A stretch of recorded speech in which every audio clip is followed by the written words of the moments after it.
Katanya Selma, tetaplah mencintaiku. Aku ingin engkau mencintaiku seperti seorang penyair mencintai pikiran-pikirannya yang penuh duka.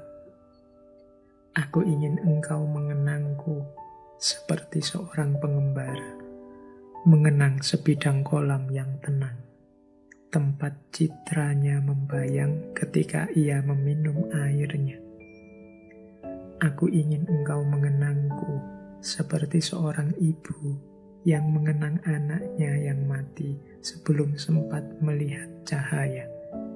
Dan aku ingin engkau mengenangku sebagai seorang raja penuh kasih, mengenang seorang terhukum yang meninggal sebelum ia sempat memaafkannya.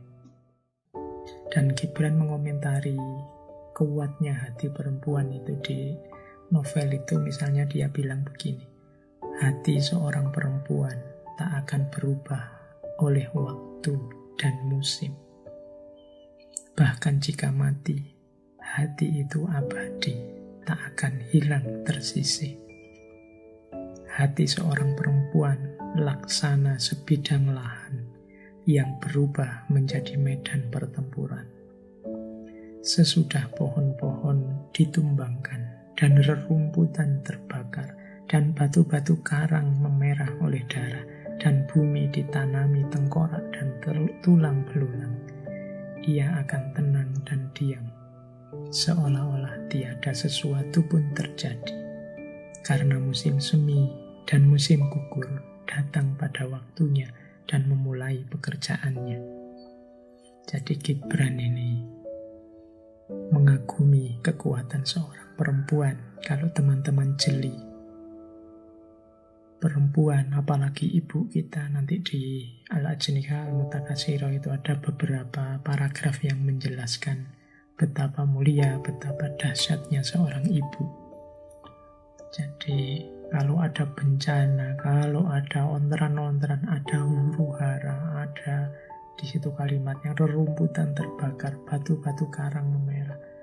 Ini kan biasanya vokalnya laki-laki. Nanti belakangan yang bagian menenteramkan, bagian membereskan kembali, yang bisa menampung sisa-sisa konflik, sisa-sisa perselisihan. Itu ya para perempuan, ibu-ibu kita, saudara-saudara perempuan kita.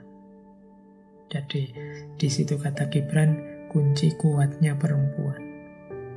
Ya nanti banyak ilustrasi, banyak contoh, tapi teman-teman bisa merasakan tangguhnya seorang perempuan. Ada yang bilang perempuan itu punya kualitas momong. Jangan dikira momong itu mudah. Ya momong itu tidak selalu momong anak kecil, balita. Jadi alam semesta ini butuh pemomong. Kehidupan ini butuh pemomong. Untuk bisa momong dibutuhkan kekuatan, dibutuhkan ilmu, dibutuhkan ketangguhan, dibutuhkan kesadaran. Orang yang tidak sabaran, orang yang tidak kuat, orang yang tidak tangguh, tidak akan bisa momong. Nah, kemarin saya bilang ada yin, ada yang. Hari ini terlalu banyak yang, kekurangan yin. Silahkan diulang lagi ya kajian bulan yang lalu. Terlalu banyak kualitas laki-laki yang menonjol, kekurangan kualitas keperempuanan. Sehingga situasi yang terjadi banyak tabrakan-tabrakan, banyak konflik-konflik, banyak kalimat-kalimat keras, banyak situasi-situasi yang mengelas. Maka saatnya kita harus utamakan perempuan dengan kekuatannya, dengan kepekaannya, dengan kepeduliannya. Ini maunya Gibran dalam kalimat itu. Karena perempuan itu tidak akan berubah oleh waktu dan musim. Mereka sangat tangguh. Saya lanjutkan lagi. Inilah kalimat terakhir ya dari Selma untuk membuat Gibran sudahlah, tidak usah berontak. Nanti justru hidupmu akan hancur. Itu kalimatnya dari Selma. Sekarang aku akan kembali dengan rasa bahagia menuju guaku yang gulita, tempat para hantu mengerikan bersemayam. Jangan iba padaku kekasih, dan jangan berduka cita untukku. Karena sekali jiwa menyaksikan bayang-bayang Tuhan, selamanya tak akan pernah takut pada hantu-hantu jahat. Dan mata yang sekali menampak surga tak akan terpejam oleh duka derita dunia. Jiwa yang telah menyaksikan hantu kematian tidak dapat ditakut-takuti oleh wajah-wajah para pencuri. Prajurit yang melihat pedang berkilatan di atas kepalanya dan aliran darah di bawah kakinya, tak peduli tentang batu-batu karang yang dilemparkan kepadanya oleh anak-anak jalanan. Jadi ini menegaskan, jadi Selma maunya adalah tidak usah peduli padaku. Biarlah aku kembali pada guaku yang gelap gulita. Tidak usah kasihan padaku. Aku sudah kuat. Aku sudah mengalami berbagai penderitaan. Tapi penderitaan-penderitaan itu apapun bagiku kecil. Makanya dia pakai analogi prajurit yang berperang. Nah, ini kemenangannya prajurit-prajurit itu, bagi Selma kemenangannya adalah suksesnya Gibran. Jadi berhasilnya Gibran meniti masa depannya yang cemerlang. Jadi ini bagi saya kekuatan seorang perempuan dalam mendukung kesuksesan laki-laki. Digambarkan dengan pengorbanannya Selma demi keberhasilannya Gibran. Karena kalau Gibran nekat seperti ajakannya tadi, melawan kemudian menghancurkan tradisi, mungkin dia sendiri juga akan kesulitan. Karena susahnya melawan tradisi yang sudah mengakar itu tidak semudah kita mengucapkan kata-kata yang heroik. Jadi ya mungkin kalau pakai strategi budaya tertentu bisa ya kita mengatasi budaya tradisi lah, ini urusannya laki-laki dan perempuan, waktunya durasinya pendek. Jadi bertahan atau lari. Cuma kalau lari pertimbangannya Selma, Gibran juga nanti dikorbankan. Nah, lama-lama nanti Gibran sadar bahwa ada sesuatu yang dipahami Selma yang sampai nanti dia menyimpulkan apa itu, yaitu kesetiaan. Kata Gibran, berkali-kali aku telah membuat perbandingan antara keluhuran pengorbanan dan kebahagiaan pemberontakan untuk menemukan yang mana lebih luhur dan lebih indah. Namun kini aku telah terpaku hanya pada satu kebenaran dalam seluruh persoalan itu. Dan kebenaran itu ialah kesetiaan yang membuat seluruh perilaku kita menjadi indah dan terhormat. Jadi akhirnya dalam pandangannya Gibran melihat kisah situasi tadi, dia melihat bahwa ini enaknya memberontak dan bahagia atau pengorbanan yang luhur. Yang diinginkan Gibran tadi pemberontakan untuk memperoleh kebahagiaan, tapi Selma lebih memilih pengorbanan. Apakah pemberontakan atau pengorbanan? Akhirnya Gibran menemukan jawabannya bukan pemberontakan, bukan pengorbanan, tapi kesetiaan. Jadi apapun pilihannya, kalau dilandasi kesetiaan, maka perilaku itu menjadi indah dan terhormat. Jadi, pengorbanan Selma akan indah kalau itu didasari pada kesetiaannya, pada cintanya pada Gibran.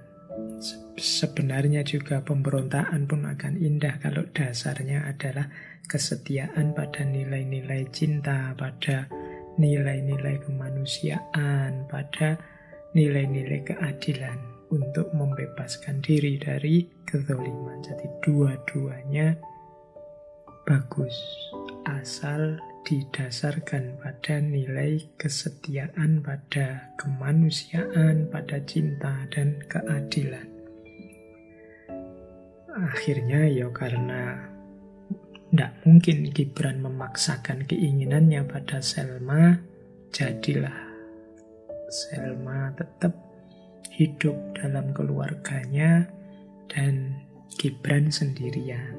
Dengan nanti banyak panjang narasi-narasi kisah cintanya Gibran dengan banyak perempuan yang lain yang bisa dikatakan semuanya gagal. Nah, jadi ya meskipun nanti pada akhirnya tragis karena Selma ini akhirnya meninggal.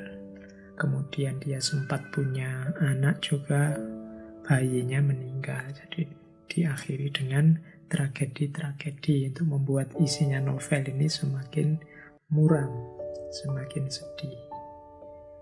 Baik teman-teman, saya kira itu ya malam hari ini. Semoga sedikit-sedikit sudah bisa ditangkap beberapa pelajaran dari novel tipis yang judulnya Al-Ajnihah Al-Mutakatsirah ini, sayap-sayap patah.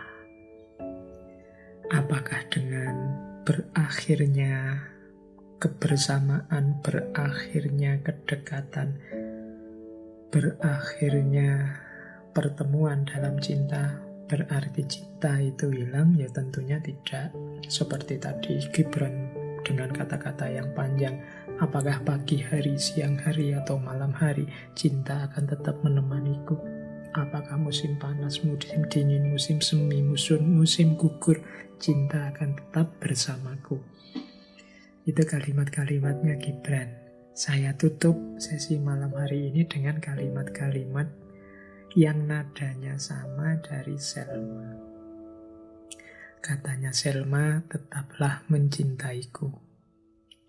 Aku ingin engkau mencintaiku seperti seorang penyair mencintai pikiran-pikirannya yang penuh duka.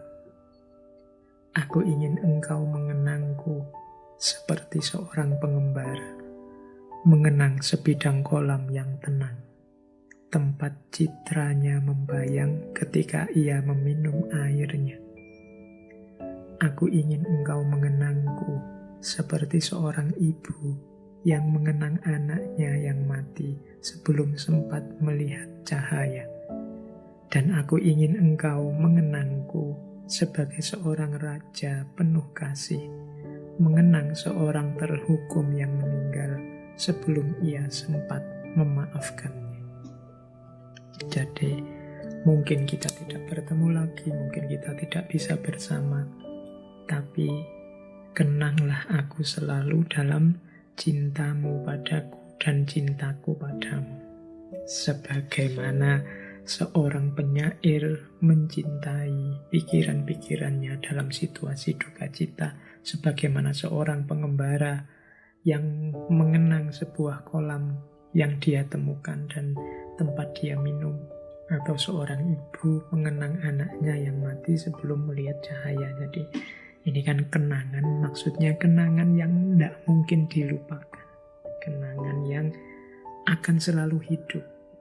Sering orang menyuruh kalau orang sudah putus itu mbok move on. Ya, move on itu berarti melanjutkan hidup, tidak harus berarti melupakan yang kalian cintai. Tidak masalah, menghidupkan kenangan dalam cinta itu menurut saya bagian dari menghidupkan hati kita. Jadi menghidupkan agar kita tidak terjebak dalam hati yang kaku, yang keras, yang penuh kebencian, hanya berisi persaingan, ambisi-ambisi duniawi. Yang melembutkannya antara lain adalah menghidupkan cinta dalam hati kita.